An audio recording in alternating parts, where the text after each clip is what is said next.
nós demos ênfase a essa advertência que o apóstolo Paulo traz a partir do versículo 8, dizendo aos cristãos de Colossos: cuidado.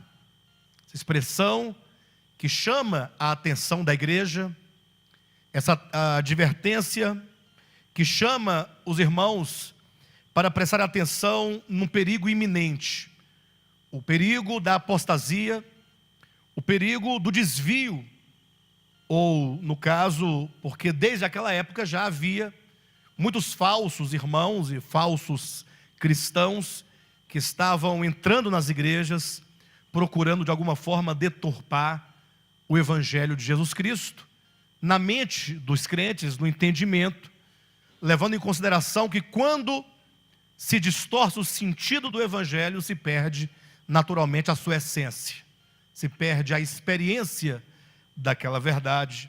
E Paulo, portanto, vai dizendo que o perigo consistia no fato de muitos terem uma oratória, terem um discurso a partir das suas filosofias, das suas sutilezas, levando as pessoas para longe da realidade que é Cristo e os conduzindo de volta aos rudimentos do mundo, aos rudimentos da lei.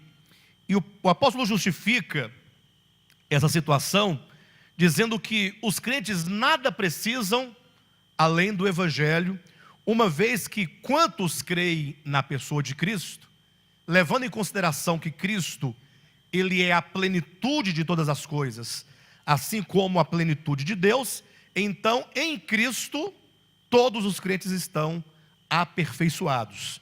É o versículo 9: porquanto nele habita corporalmente toda a plenitude da divindade, também nele estáis aperfeiçoados. E aqui nós tocamos, portanto, no ponto fundamental, que é o ponto que eu quero discorrer com os irmãos essa noite, a questão da plenitude do evangelho em Cristo e da plenitude do cristão em Cristo.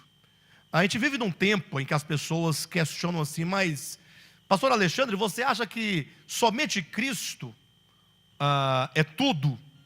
É lógico que todos os cristãos pregam que Cristo é tudo. O problema é que quando chega na hora de apresentar o bojo do cristianismo, eles entendem que os cristãos devem ter a Cristo, mas devem ter um tanto de outras coisas mais, como usos e costumes, como regras, como práticas, como rituais e outras coisas mais. Todavia o apóstolo Paulo diz que Cristo, sendo ele a plenitude de Deus e a plenitude de todas as coisas, quantos estiverem em Cristo, eles estão totalmente aperfeiçoados. E aí nós trazemos uma pergunta para os irmãos refletirem e sobretudo para os irmãos pensarem a própria experiência de fé em Cristo com respeito a esta verdade. O que significa o cristão está aperfeiçoado? Será que significaria dizer que ele não mais erra? Quando o apóstolo Paulo diz: também nele estáis aperfeiçoados. Será que o cristão em Cristo, esse cristão que diz está em Cristo aperfeiçoado, ele não comete mais nenhum erro, nenhum pecado? Ou seja, ele é a pessoa totalmente perfeita no que diz respeito ao seu viver? O que significaria a expressão nele estáis aperfeiçoados? E esta é uma palavra que significa nele vocês estão completos. Ou seja, se você está em Cristo, totalmente ligado a Cristo, você de nada mais precisa. Isso porque a experiência do evangelho ela é uma experiência única de união a Cristo em sua morte e em sua ressurreição. Em suma, poderíamos dizer o seguinte: que todo o problema do homem é o problema da sua velha natureza. Todo o problema do homem é aquilo que ele é na sua consciência, no seu coração, em Adão.